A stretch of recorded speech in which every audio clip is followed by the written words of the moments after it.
Hola y muy buenas a todos y todas gente youtubera, sean bienvenidos a su canal en donde encontrarán su serie de creepypastas, historias de terror y leyendas, pero como siempre antes de empezar, mandaré saludos a los usuarios.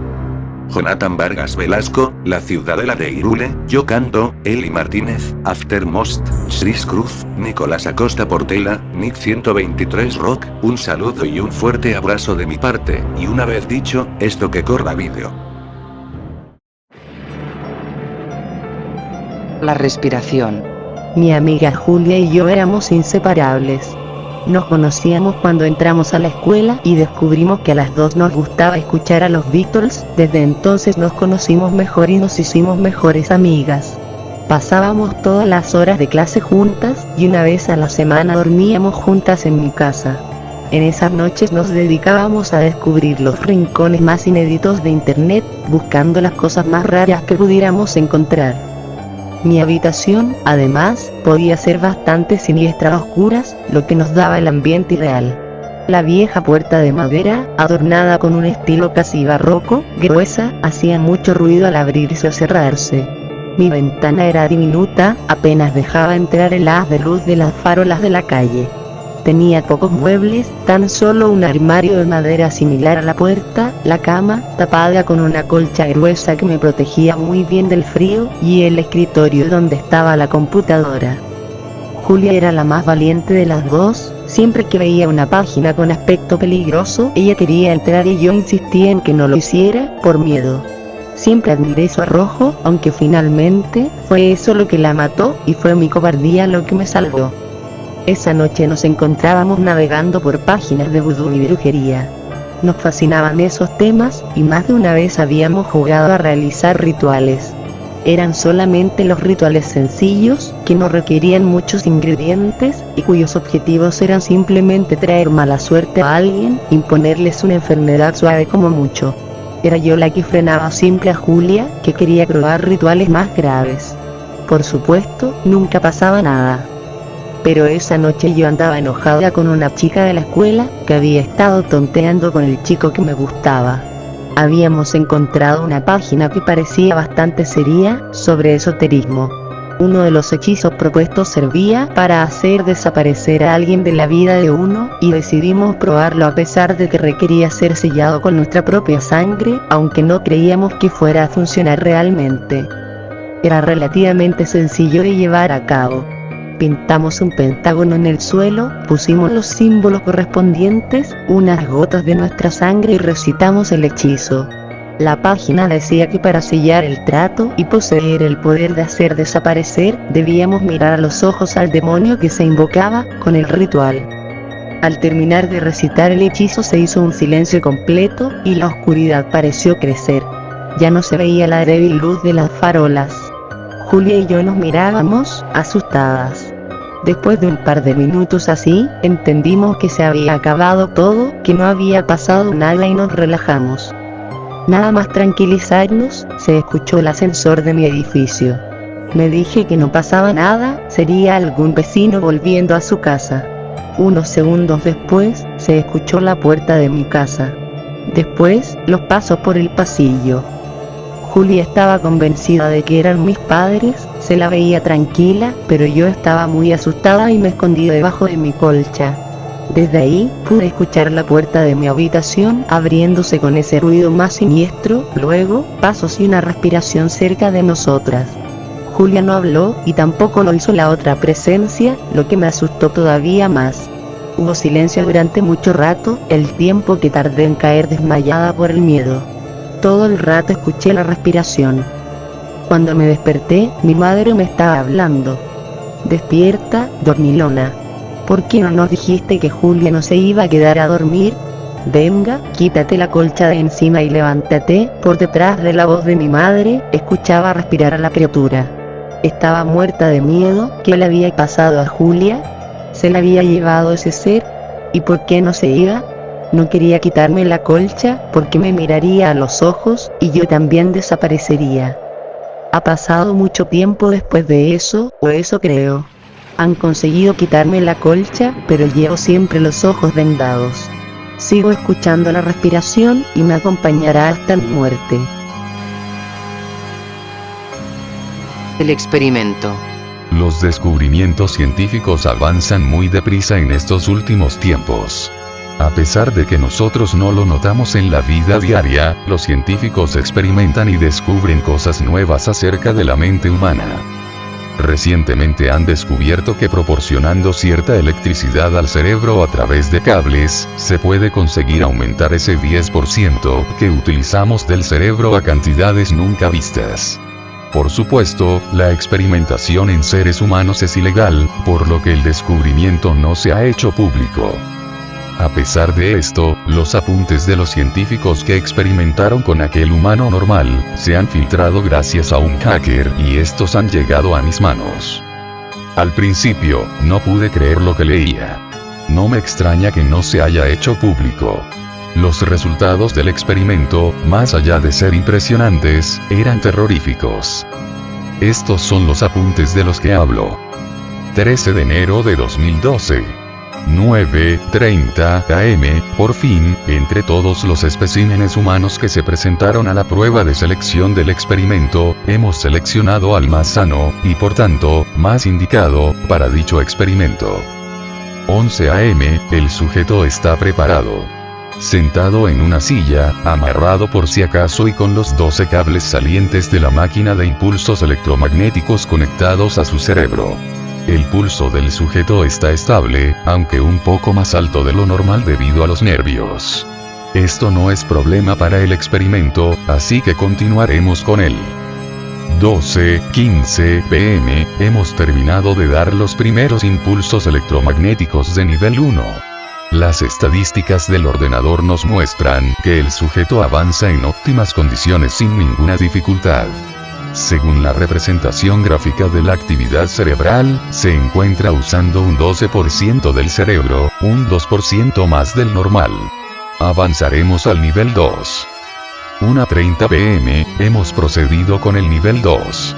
El sujeto presenta grandes capacidades tanto matemáticas como artísticas, pudiendo dibujar caballos en 5 segundos con un gran nivel de detalle y resolver ecuaciones de alto nivel en tan solo 20 segundos.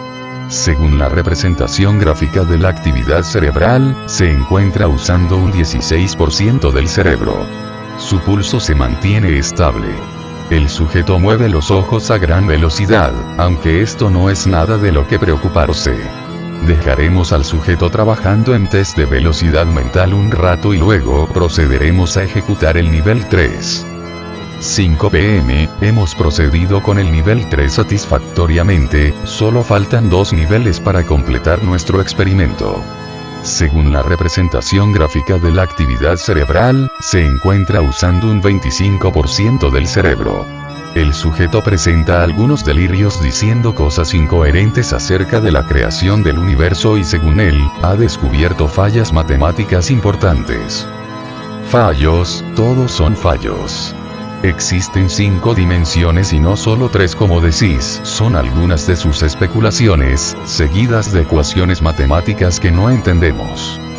Hemos llamado a un astrólogo y un par de matemáticos para corroborar sus afirmaciones. Su pulso se ha acelerado un poco y presenta sudoración, pero seguiremos con el experimento. 8 pm, los científicos que hemos llamado están estudiando sus palabras con intriga. Al parecer parte de lo que dice es verdad, aunque no entendemos de dónde sacó la idea de 5 dimensiones.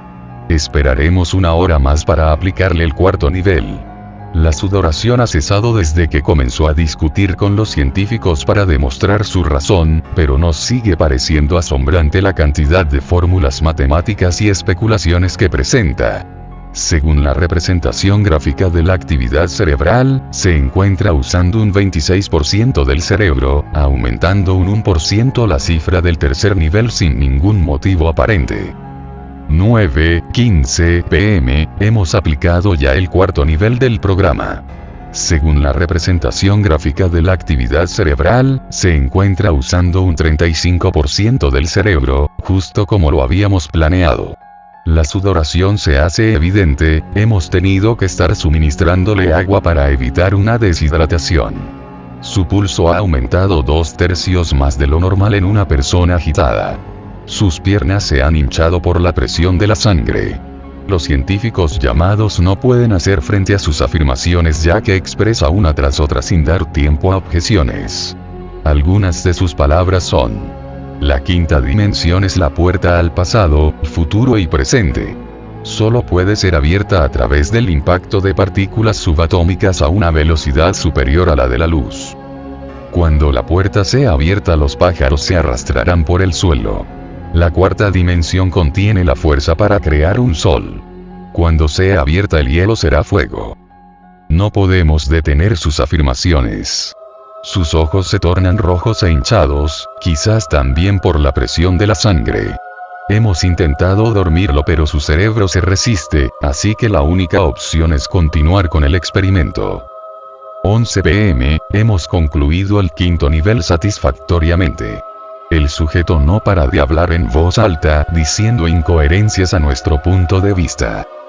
El día del fuego eterno, el día en que los pájaros serán fénix, el día en que la cuarta y quinta dimensión sea abierta por error. El alma no existe, no existen los dioses. Una vez seamos quemados por las llamaradas de la estrella, moriremos para siempre y nuestra existencia será olvidada. No para de repetir cosas como la anteriormente citada. Sus ojos sangran, sus venas están hinchadas y su pulso está a un nivel demasiado alto. Según la representación gráfica de la actividad cerebral, se encuentra usando un 50% del cerebro, por lo que nuestro principal objetivo se ha cumplido.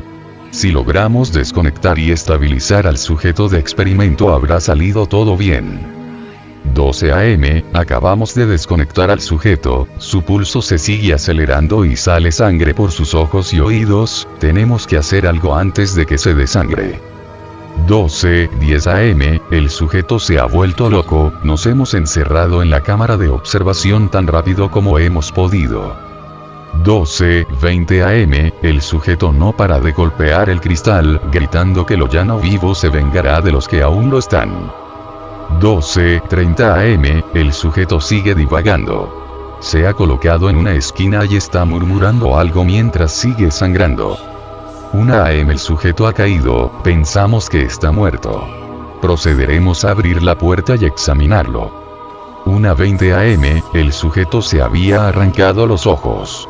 Como pensamos, ha muerto. No sin antes dejar escrito un mensaje escrito con su propia sangre. La evolución ha sido errónea. Debíamos haber evolucionado en seres que fueran conscientes del daño que causarían. Pero en vez de eso hemos sido la especie que activó la autodestrucción del universo. La oscuridad eterna. Muchos piensan que tenerle miedo a la oscuridad y a lo sobrenatural es algo estúpido. Marco Fabelo era un hombre que no creía en lo sobrenatural, pensaba que eran solo cuentos para que los niños fueran temprano a la cama. Su primo Jorge Fabelo creía en que todo lo sobrenatural era de temer.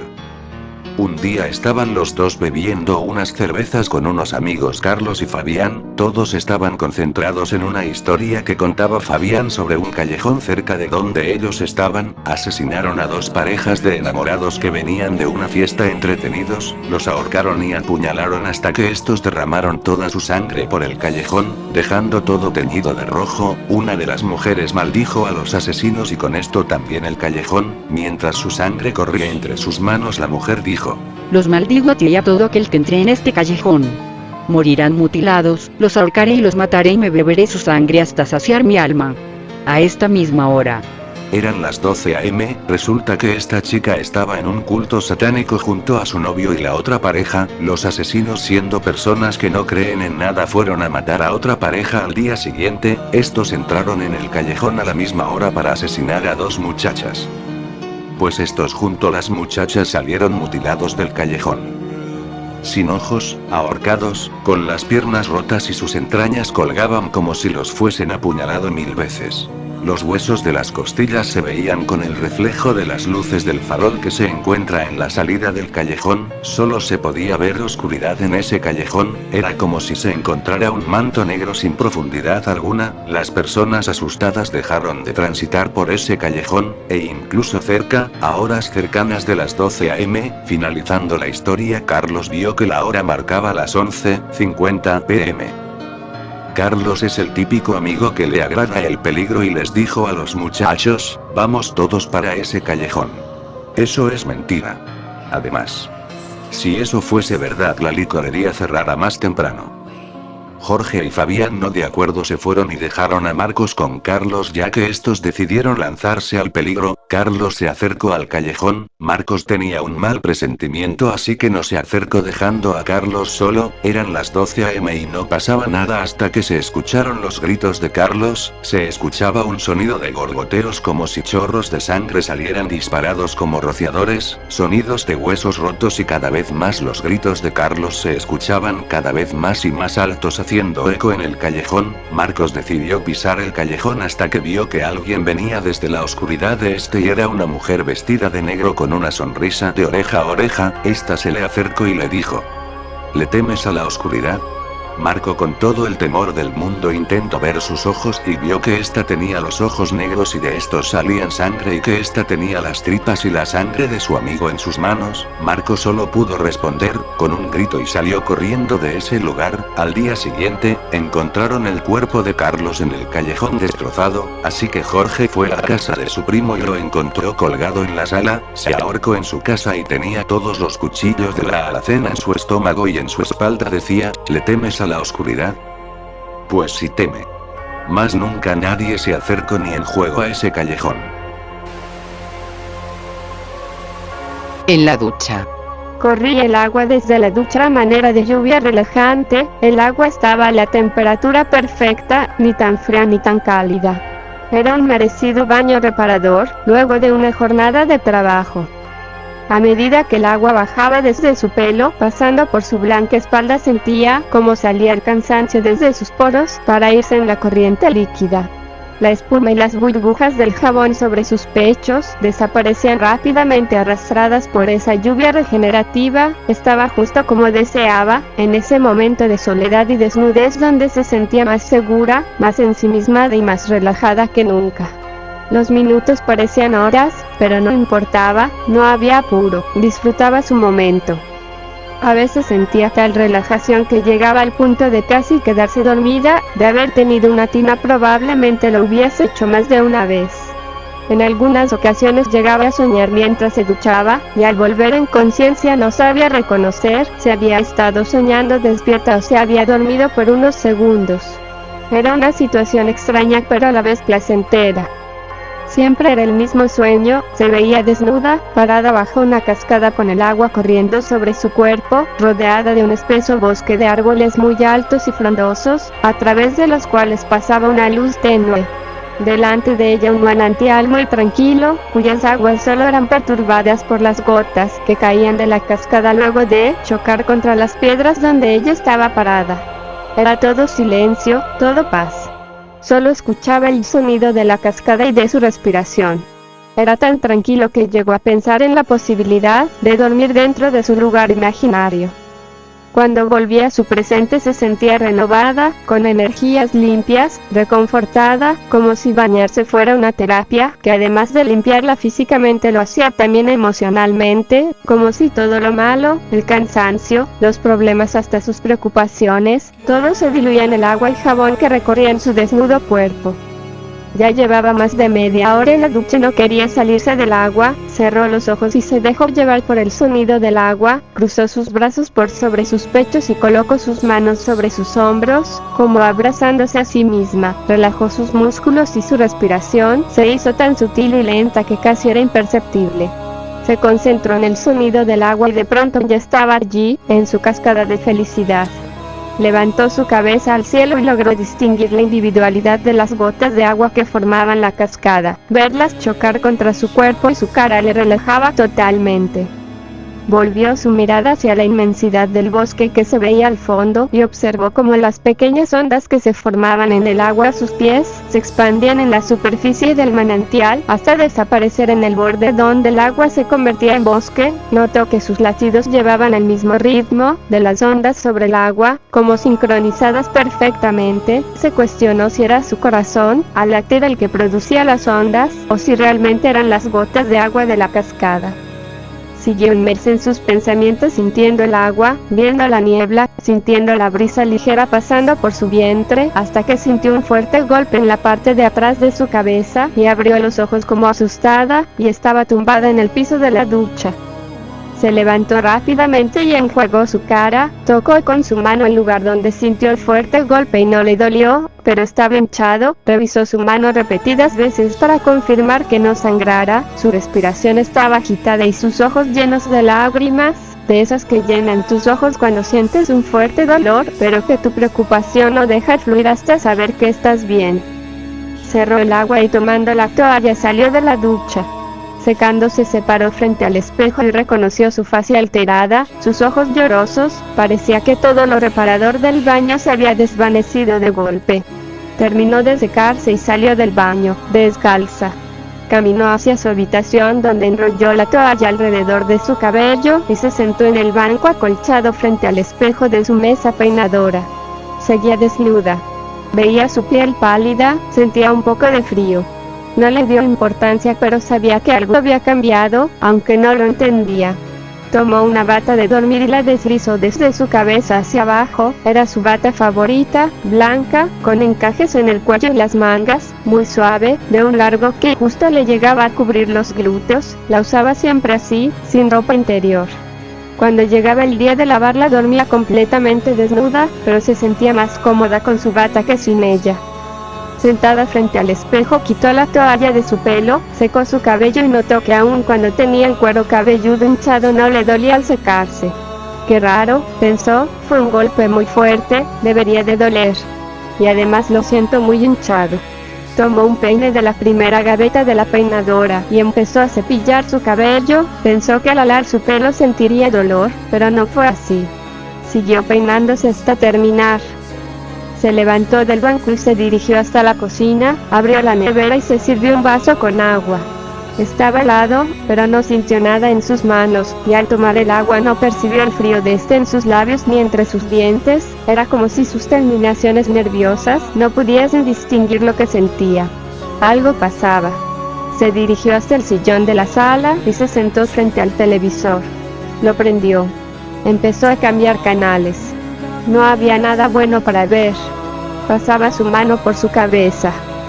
Hundía sus dedos en la hinchazón de la parte de atrás y no sentía dolor. Era como si necesitara sentirlo, pues en su mente no entendía cómo era posible que no sintiera nada después de tal golpe. Siguió cambiando los canales, nada bueno. Una vez más pasó su mano por su cabeza, esta vez trató de ser más cuidadosa, seguía apretando sobre la hinchazón pero aún no sentía dolor. Subió un poco más la mano y sintió una protuberancia, con algunos cambios en la piel. Exaltada pensó, me rompí. Volvió a examinarse con sus dedos y notó que tenía una herida grande, pero no sangraba. Trató de recorrerla con sus dedos y en una parte sintió un reblandecimiento en los huesos de su cráneo. Introdujo el dedo a través de la herida y sin dolor alguno, sintió como este se hundía a través de su cráneo. Atemorizada se levantó y corrió hacia el baño. No sabía si le asustaba lo que descubría o el no sentir ni una pizca de dolor, ni ver gota de sangre alguna. ¿Qué pasaba? Todo era muy extraño. Trató de calmarse, respiró profundo y abrió la puerta del baño. Al abrirla notó que el agua de la regadera aún estaba abierta. Qué extraño, pensó, yo la cerré antes de salir de la ducha. Caminó hacia la cortina de la ducha, la corrió y quedó atónita ante el espectáculo que encontró. Vio su cuerpo tirado en el piso de la ducha, sobre un charco de sangre que se había diluido en el agua, parte de sus sesos que salían a través de la herida en su cabeza, con los ojos abiertos pero sin vida, los labios morados y la piel pálida totalmente. Y fue entonces cuando pensó, Dios, estoy muerta. La ayuda de un desconocido. Una mujer finalizó sus compras en unos grandes almacenes y cargada de bolsas se dirigió al aparcamiento donde tenía su vehículo. Al llegar se encontró con una de las ruedas de su coche pinchada, abrió su maletero y sacó la rueda de repuesto y las herramientas necesarias para realizar el cambio. Como no tenía mucha experiencia le estaba resultando complicado cambiar el neumático. Un hombre muy guapo, vestido con traje y corbata y con un lujoso maletín de cuero se ofreció gentilmente a ayudarla. Entre los dos cambiaron en pocos minutos la rueda del coche mientras conversaban. Ambos frecuentaban el centro comercial a la hora de la comida porque él trabajaba cerca, por lo que dijeron que si alguna vez volvían a coincidir quedarían para comer juntos. El hombre, una vez que ganó confianza, le pidió a la mujer si podía acercarle en coche a la otra planta del parking, ya que sin darse cuenta se había equivocado al bajar en el ascensor y tenía su coche aparcado en un piso superior. A ella no le supondría mucho porque tenía que pasar por allí para dirigirse a la salida. La mujer no quería parecer ingrata y decirle al hombre que no, pero no estaba dispuesta a montar en su coche a alguien que apenas conocía. Por lo que fingió haber olvidado una bolsa en una de las tiendas y le pidió al señor que la esperara un minuto mientras subía a recogerla. Cuando el hombre permaneció sentado en su coche esperando en lugar de subir con ella a la planta en la que supuestamente tenía el coche, empezó a sospechar. Por lo que una vez dentro del centro comercial se dirigió a un miembro del equipo de seguridad para contarle el caso. Al llegar ambos a su coche, este estaba vacío, pero el hombre en su huida, probablemente al ver al seguridad, olvidó su maletín en el asiento de atrás del coche. Tras 10 minutos de espera, el seguridad y la mujer llamaron a la policía para que se encargara de entregar el maletín a su propietario. Los agentes, en busca de algún tipo de identificación, abrieron el maletín. Nadie podía esperar lo que encontraron dentro. El maletín estaba lleno de distintos tipos de cuchillos, una cuerda, esparadrapo y una cámara de fotos. Lo que encontraron dentro de la memoria de la misma les dejó estupefactos. El hombre secuestraba mujeres que torturaba y violaba antes de ejecutarlas. Su fetiche era fotografiar a sus víctimas, que al parecer eran muchas. Los agentes de inmediato le pidieron a la mujer que les mostrara la rueda que había cambiado el asesino. La rueda estaba perfectamente, tan solo encontraron un pequeño trozo de madera con el que al parecer había vaciado el aire de la misma, obstruyendo la válvula de entrada de aire. El asesino, tras localizar una posible presa que se encontraba sola en el parking, vaciaba uno de los neumáticos y esperaba pacientemente a que regresara para ofrecerse a ayudarla y ganarse su confianza. De este modo ellas accedían a meterse con él en el coche, donde las atacaba y secuestraba. El fantasma del ascensor. Sally había recibido un ultimátum de su profesor: o entregaba esa misma noche el trabajo que llevaba días posponiendo, o suspendería su asignatura. El ritmo de estudio que había en la Universidad de Adelaida, al sur de Australia, era realmente muy duro, pero ese no era el motivo por el que Sally había descuidado sus obligaciones. La verdad es que si el ritmo de trabajo era duro, el de las fiestas era frenético, y a pesar de que Sally era una buena estudiante, se estaba dejando guiar excesivamente por un grupo de amigas que la llevaban de borrachera en borrachera. Su profesor tenía en especial estima a Sally, pues había demostrado sus grandes dotes e inteligencia en el primer ciclo del curso. Por este motivo decidió darle una segunda oportunidad para entregar, o mejor dicho repetir completamente, su trabajo de fin de curso. Sally estaba desbordada con esta tarea y llevaba prácticamente 2 días sin dormir. Se mantenía despierta a base de café, y tanta cafeína la mantenía medio paranoica y muy susceptible. Eran las 3 de la madrugada y tras hacer el último repaso a un trabajo del que estaba realmente orgullosa, salió corriendo por el campus para entregarlo antes de irse a tomar un merecido descanso. Estaba un poco lejos del colegio mayor donde residía, en el edificio Napier. Una construcción de forma rectangular que por alguna extraña razón le provocaba escalofríos al recorrer sus pasillos. El hecho es que saliera bastante asustadiza y la sobredosis de cafeína que llevaba en el cuerpo no le ayudaba a mantener la calma mientras recorría de madrugada el largo corredor de la 6ª planta que llevaba al despacho del profesor. Al llegar a su destino, introdujo por debajo de la puerta del despacho su trabajo, con la esperanza de que su profesor lo encontrara a la mañana siguiente y le cambiara su calificación, permitiéndola avanzar a un nuevo curso. El camino de regreso al ascensor la mantenía medio paranoica, estaba muerta de miedo mientras caminaba por unos pasillos en los que no había ni un alma. Cuando de repente, Justo cuando estaba a pocos metros del ascensor, apareció la figura de un hombre que salió de una de las puertas del pasillo de enfrente. El hombre, con la cara totalmente desencajada, avanzaba con un brazo sobre su pecho y otro extendido hacia ella. Sus ojos abiertos como platos y una mueca atroz provocaron en Sally tanto miedo que ésta corrió hacia el ascensor y empezó a aporrear los botones como si con este gesto pudiera acelerar la llegada del elevador. Cuando parecía que el hombre la iba a alcanzar y Sally estaba a punto de salir corriendo en dirección contraria, un camino que bien sabía no la llevaría a ningún lado pues no tenía salida, sonó el timbre del ascensor. De un salto se introdujo en su interior y marcó la planta baja mientras aporreaba el botón que cerraba las puertas. Como si de una película de acción se tratase, el ascensor se cerró medio segundo antes de que el hombre pudiera sujetar sus puertas y Sally escuchó cómo golpeaba débilmente el metal que se había cerrado frente a él. Sally no había corrido tanto en su vida. A gran velocidad cruzó el campus y cerró con llave la puerta de su cuarto.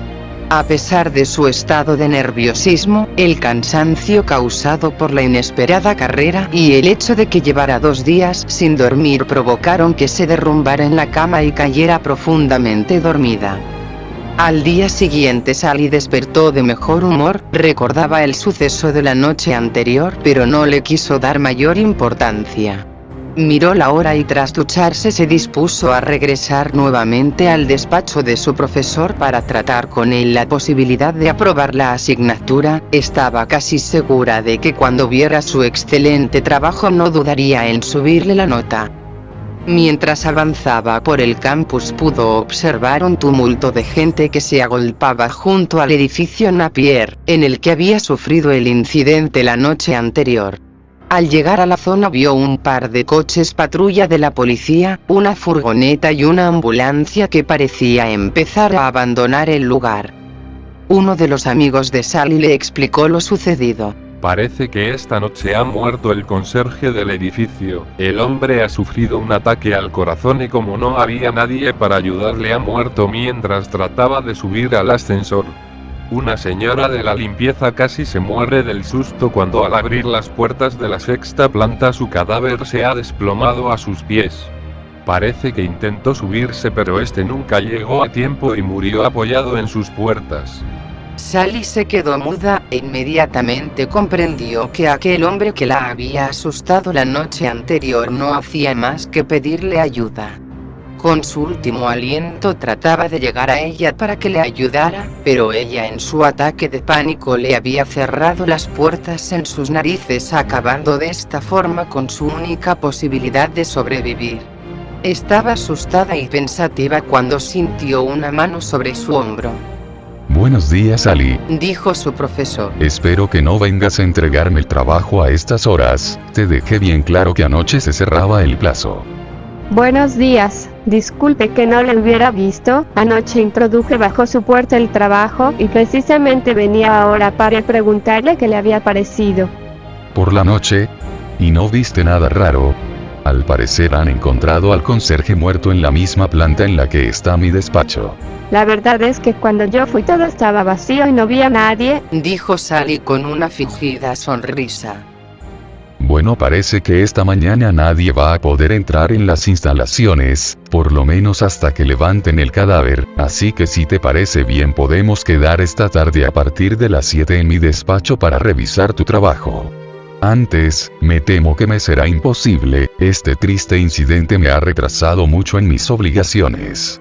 Sally asintió a su profesor y se dirigió a la cafetería del campus para desayunar algo. Andaba atontada, como un zombi, su cabeza no paraba de dar vueltas al suceso de la noche anterior. Podría haber salvado la vida de aquel hombre si le hubiera ayudado. ¿Cómo podía haber mentido tan descaradamente al preguntarle a su profesor si había visto algo extraño? Durante el resto del día se reunió con sus amigas para tratar de despejar la mente y olvidar el suceso.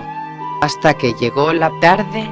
Faltaban escasos minutos para la cita que tenía con su profesor y Sally se encontraba frente al edificio. Los recuerdos nuevamente se agolparon en su mente, más cuando las puertas del ascensor se abrieron frente a ella.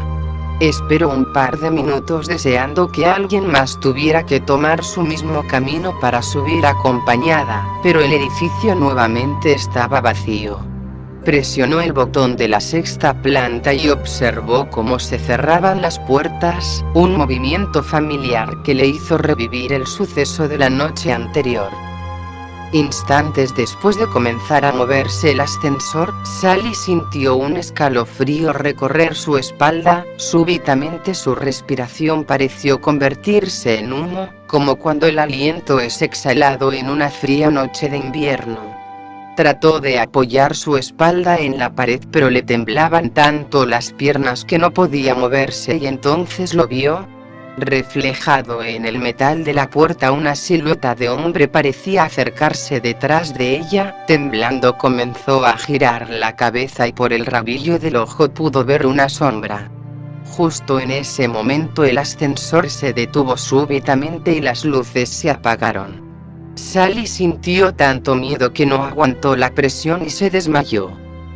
Minutos después una voz conocida la despertó. Era un compañero de la universidad que la encontró tumbada en el suelo del ascensor. La ayudó a salir del edificio y la llevó a enfermería, donde le diagnosticaron un fuerte estado de shock. Sally nunca más volvería a ser la misma. Se volvió retraída y pensativa. Abandonó los estudios pues no soportaba la idea de seguir en el campus. Pero nunca reveló su culpa en lo sucedido. Dicen que desde entonces ese ascensor tiene un comportamiento extraño. Sus botones parecen no responder correctamente y es común que los que suben en él por la noche acaben en la sexta planta, aunque no fuera ese su destino. Muchos otros han relatado cómo sentían descender la temperatura rápidamente o cómo han visto fugazmente por el rabillo del ojo una sombra que nunca estaba cuando se giraban a ver qué sucedía.